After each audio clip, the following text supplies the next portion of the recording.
Radio Sport, Radio Sport. Oui, bonjour Fabrice, bonjour à tout le monde. Bon, je suis très loin des routes du Cantal, de la montagne du Massif central, de l'air pur, de l'herbe, des vaches et tout.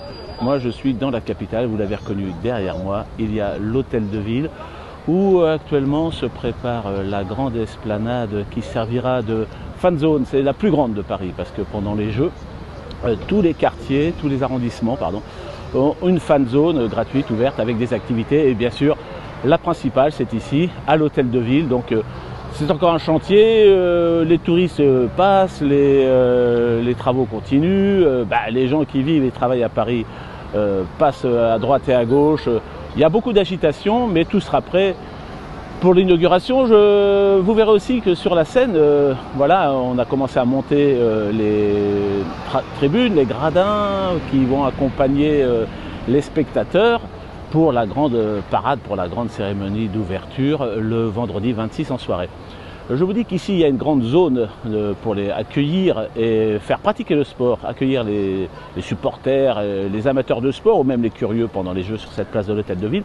La plus grande, évidemment, elle se trouvera beaucoup plus au nord, au parc de la Villette, sous la grande de la Villette, où 55 000 mètres carrés sont dédiés à l'accueil du Club France avec des zones pour pratiquer du sport, des zones évidemment pour regarder les Jeux, des endroits où on pourra se restaurer et surtout où on pourra venir voir les médaillés et tous les athlètes qui participent aux Jeux, car chaque soir il y aura de grands rendez-vous.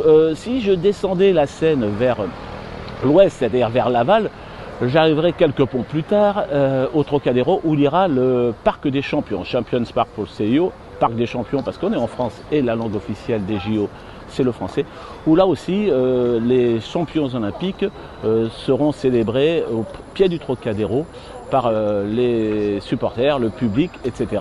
Donc vous voyez, on ne va pas manquer d'endroits pour suivre les Jeux. Je ne sais pas si vous avez tous des billets ou si vous avez prévu de regarder ça à la télévision, mais Paris veut être une fête, veut être un grand rassemblement populaire. On peut souhaiter que ça le soit, et il y aura des tas d'endroits pour regarder. Et puis ça remettra un petit peu d'ambiance parce que évidemment l'élimination de la France hier en demi-finale de l'Euro a mis court à l'espoir d'un 14 juillet en fanfare avec le football. Mais j'ai constaté aussi que évidemment compte tenu des préparatifs des JO, il n'y avait pas de fan zone ouverte au public. Est-ce que c'est un signe que personne ne croyait? Est-ce que la France aille jusqu'au bout? Je ne sais pas. En attendant, ici ça se prépare, on attend l'organisation des fan zones pour tout le monde.